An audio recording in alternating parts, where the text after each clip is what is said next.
Blessings to you on this sixth Friday in the season of Lent. My name is George Roberts. I am the priest and pastor at St. James Parish in Farmington, Connecticut. On December the 16th, 2012, St. James Parish Church was full.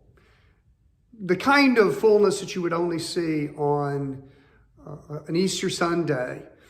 And the people hadn't come together to celebrate. They had come together to mourn, to grieve, to hold on to each other, to seek questions maybe from God and from the church.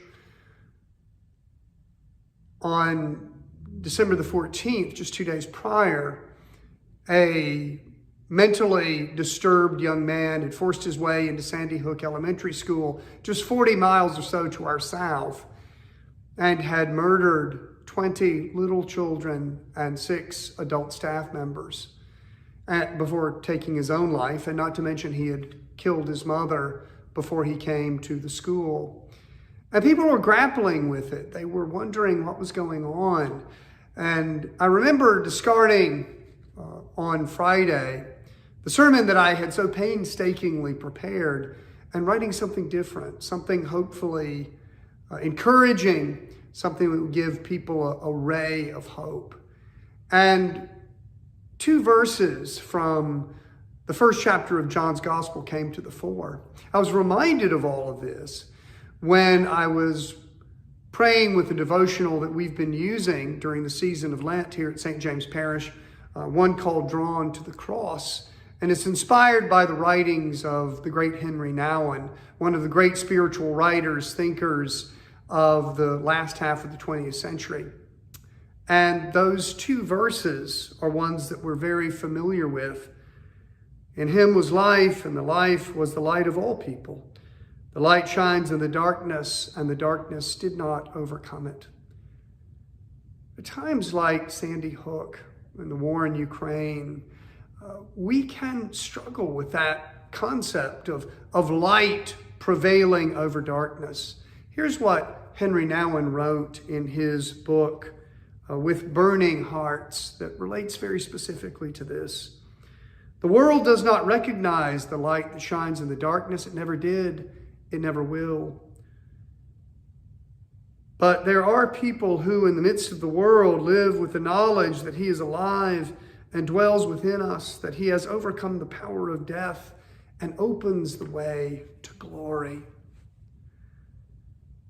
Sometimes during the season of Lent, we kind of feel we're in the darkness a little bit, that the wilderness, the desert that we associate with Lent, it closes us off sometimes, partly because of the way we think about it, from the goodness of God and the deprivations that we impose on ourselves or that are imposed upon us. We feel plunge us into the darkness. Instead of giving us the light of Christ, they give us its opposite. And sometimes we wonder, when we've come to a closer understanding of the light of Christ, that light that triumphs over darkness, those beams of light that penetrate into the deepest, darkest places of the human psyche and of our human world and of sin, that we wonder why, when we see that and experience that other people who've heard it and seen it, the good news of Jesus, that is, simply don't buy into it. They can't accept or understand that sense of light in the darkness. And while it is not our responsibility to create someone else's spiritual life and journey, of course, we have enough to worry about and struggle with in our own. Through the Great Commission of Jesus, we have been sent out into the world to preach, to baptize, to make disciples. And there is no greater pillar of our faith and strength, I think, than those wonderful words from John.